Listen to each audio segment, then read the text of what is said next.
High risk high return, ये concept तो आपने जरूर सुना होगा। भाई जितना बड़ा फायदा दिखता है ना, इन सब में रिस्क भी उतना ही होता है। स्टॉक मार्केट और बिजनेस में एक यूनिवर्सल ट्रुथ है, बट द धंधो इन्वेस्टर बुक के ऑथर मोनिश पोबेराय ने गुजराती और मारवाड़ी जैसे सक्सेसफुल कम्युनिटीज को स्टडी किया और उनके बिजनेस सीक्रेट को पता लगाकर अपनी बुक में एक्सप्लेन किया कि कैसे ये लोग अपने बिजनेस में लो रिस्क लेकर भी हाई रिटर्न कमा लेते हैं। वैसे आज हम गुजराती पर फोकस करेंगे और मारवाड़ी किसी और वीडियो में। फैक्ट की बात करें तो इंडिया की टॉप कंपनीज रिलायंस, पीडीलाइट, निरमा, अदानी, पार्ले, अमूल, विप्रो जैसी बड़ी कंपनीज गुजरात से बिलोंग करती है। हमारे देश की पॉपुलेशन का सिर्फ 5% हिस्सा ही गुजराती और मारवाड़ी है, बट ये 50% वेल्थ होल्ड करते हैं।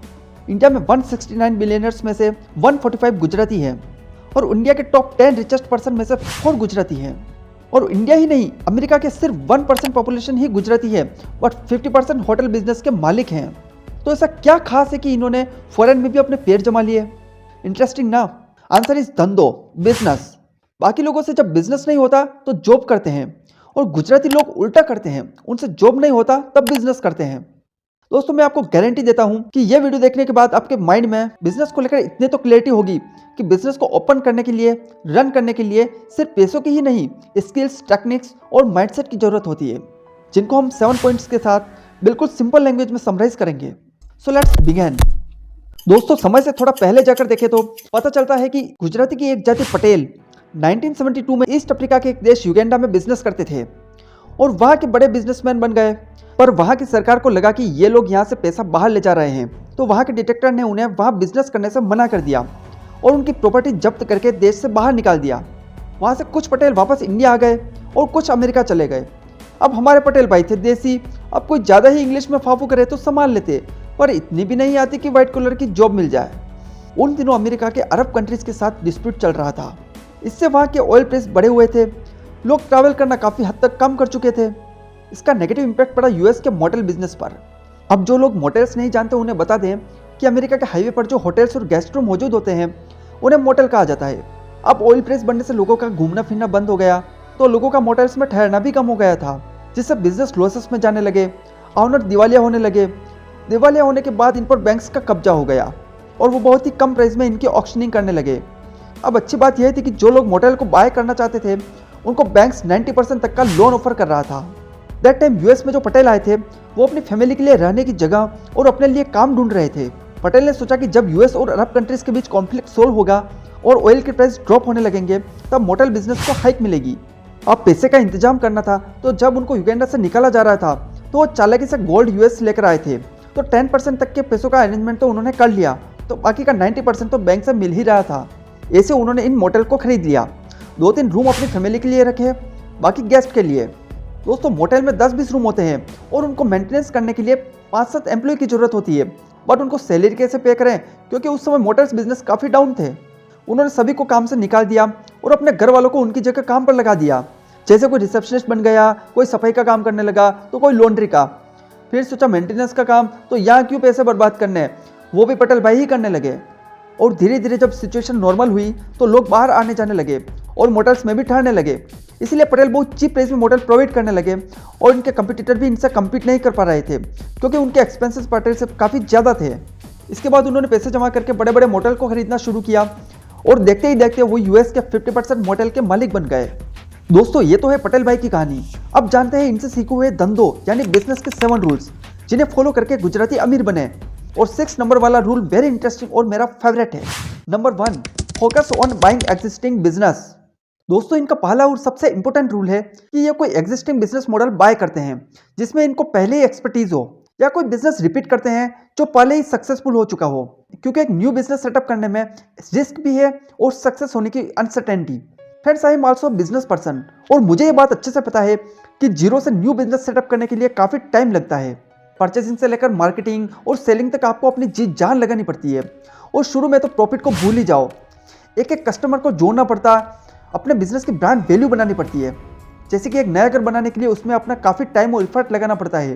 कंस्ट्रक्शन से लेकर फिनिशिंग तक सारा वर्क, इसमें आपका काफ़ी टाइम भी जाएगा और मनी भी।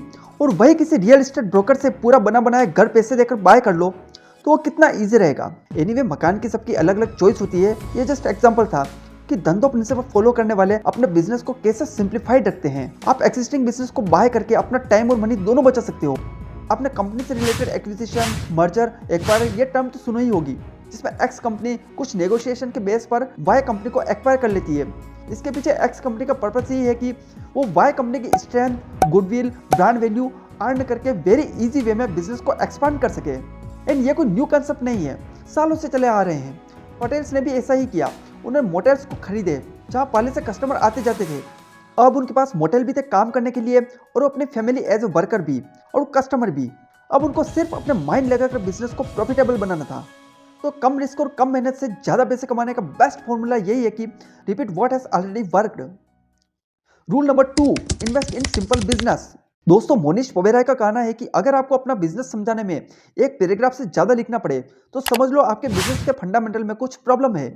कोई भी बिजनेस प्रॉफिटेबल है या नहीं, इसका पता लगाने के लिए इंट्रिंसिक वैल्यू को कैलकुलेट करना होगा। इंट्रिंसिक वैल्यू का मतलब है किसी भी चीज़ की रियल कॉस्ट, मीन्स प्राइस और प्राइस ना हो। जैसे आप किसी मॉल में कॉटन का शर्ट खरीदने गए और उसकी रेट है 2200 रुपये, बट आपको पता है कि यही शर्ट मार्केट में 1800 रुपये तक मिल जाती है। यहाँ पब्लिक की reach, ultra AC, changing room और अदर फैसिलिटीज़ की वजह से रेट ज़्यादा है, तो 1800 रुपये उसकी इंट्रिंसिक वैल्यू हुई। अब आप खुद ही सोचो, अगर कोई बिजनेस कॉम्प्लिकेटेड होगा तो इसकी ट्रू इंट्रिंसिक वैल्यू को कैलकुलेट करना वेरी डिफिकल्ट हो जाएगा। गुजराती लोग बिजनेस में इस रूल को खास फॉलो करते हैं। They don't buy at over price, they tend to believe on buy low and sell high. इसके लिए कैश इनफ्लो और आउटफ्लो के डिफरेंस का पता होना चाहिए। बिजनेस जितना कॉम्प्लिकेट होगा उसका कैश फ्लो और आउटफ्लो कैलकुलेट करना भी उतना ही लेंथी होगा। That's why Dhandho rule says business model simple होना चाहिए। और अल्बर्ट आइंस्टाइन ने भी कहा है कि if you can't explain it simply you don't understand it well enough. Patel ने मोटेल की हिस्ट्री के रिकॉर्ड को देखा तो उन्हें आइडिया लग गया कि एवरेज कितना रेवेन्यू जनरेट होता है। और रिसेशन की वजह से मोटेल्स एक्चुअल प्राइस से बहुत ही कम प्राइस पर बेचे जा रहे हैं। इसलिए पटेल भाई ने क्विक डिसीजन लेकर इनको परचेस कर लिया ताकि फ्यूचर में प्राइस बढ़ने पर मोटा पैसा कमा सके। Rule number 3, by business with a competitive advantage.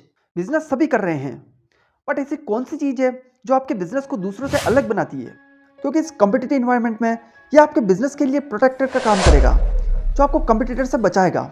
इसे मोट कहते हैं, हिंदी मीनिंग है खाई। पहले के टाइम में राजा महाराजा लोग अपने किले के चारों तरफ एक खाई बनाते थे जिससे किला हमलावरों से सुरक्षित रहे। यही कॉन्सेप्ट को गुजराती ने अपने बिजनेस में अप्लाई किया और कर रहे हैं। अपने बिजनेस में एक ऐसा बैरियर या मोड बना देना कि कॉम्पिटिटर इतना इजीली अटैक ना कर सके। इसे एक एग्जांपल से समझते हैं।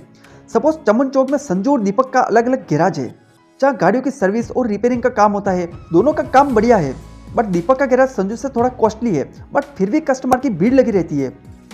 अब संजू सोचकर परेशान रहता है कि उसका काम भी बढ़िया है और रेट भी वाजिब है, फिर भी दीपक के गैराज में ज़्यादा भीड़ क्यों?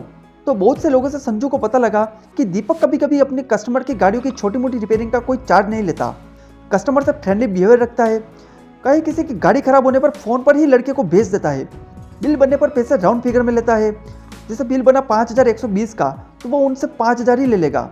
ये चीज़ उसको संजू से अलग बनाती है, जिससे दीपक का गैराज कॉस्टली होने पर भी कस्टमर की भीड़ लगी रहती है। दैट्स कॉल्ड मोट। अगर आपको सक्सेसफुल बिजनेस करना है तो ऐसे ही मोट क्रिएट करने होंगे जो आपको अपने कंपटीटर से अलग बनाए, आपको अपनी यूनिक पहचान दे। Rule number 4, low risk but high potential outcome. दोस्तों, ये पॉइंट मैंने वीडियो के स्टार्टिंग में डिस्कस किया था कि हमें बताया जाता है कि स्टॉक मार्केट हो या बिजनेस, रिस्क और रिटर्न का पॉजिटिव कोरिलेशन होता है। More profit equal to more risk, but Dhandho rule कहता है low risk high profit. Gujarat के पटेल जब अमेरिका गए तब वहाँ उन्होंने मोटेल्स रेसिशन के टाइम लो रेट में बाय की थी। यहाँ वही प्रिंसिपल था कि अगर आइडिया काम किया और हम इनमें सक्सेस हुए तो अपसाइड इनफिनाइट है, पर किसी वजह से मोटेल नहीं चल पाए तो खोने के लिए ज़्यादा खास नहीं, क्योंकि वो अपनी फैमिली के साथ उनमें रह रहे थे और फैमिली ही एज ए एम्प्लॉय काम कर रही थी, तो स्टाफ का खर्चा भी नहीं था। In their own words, heads I win, tails I don't lose much. इस स्ट्रेटेजी को फॉलो करके गूगल अपने रेवेन्यू का छोटा सा हिस्सा न्यू रिनोवेशन में लगाता है। Google TV, Pixel watch, Meet, Google image tool etc।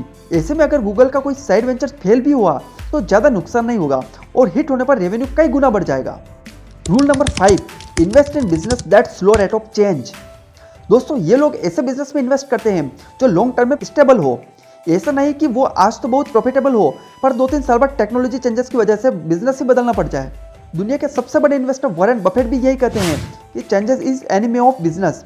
जितना चेंज उतना रिस्क, पर धंधों का तो प्रिंसिपल है लो रिस्क हाई रिटर्न।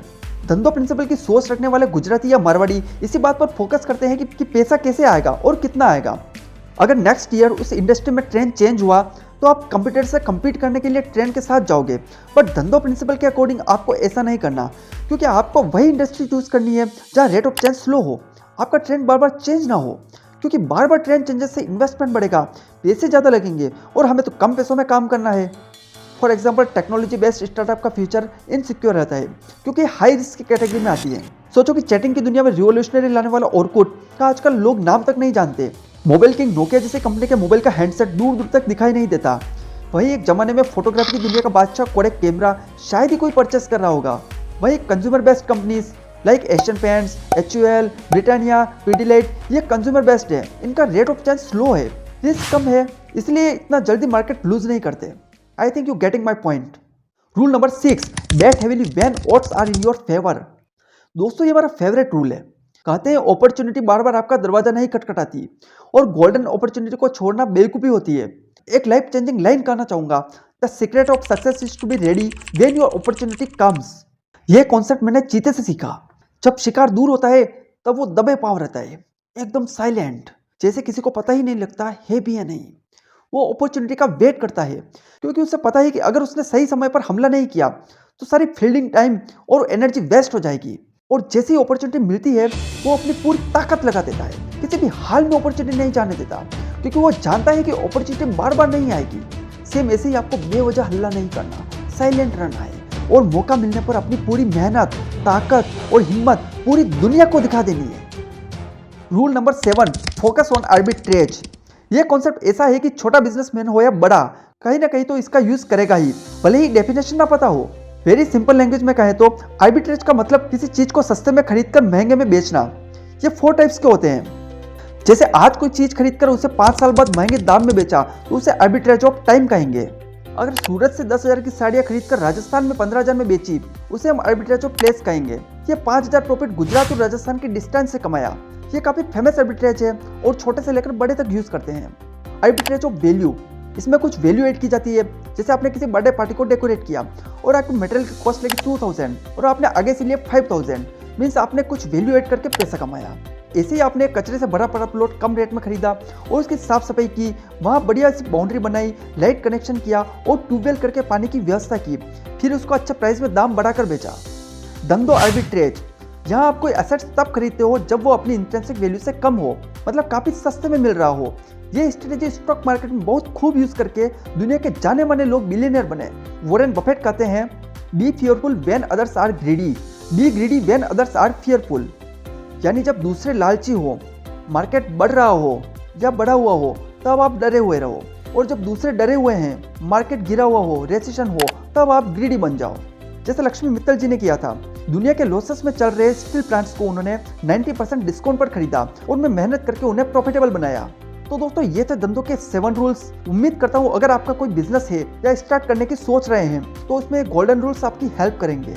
ऐसे नॉलेजेबल वीडियो के लिए चैनल्स को सब्सक्राइब जरूर करना, और बेटर है फ्री टाइम को वेस्ट करने के बजाय कुछ क्रिएटिव किया जाए। उसके लिए आप इस वीडियो पर क्लिक करो, 8.5 मिनट की वीडियो देखकर अपना काफी टाइम बचाना सीख जाओगे। Bye bye, take care.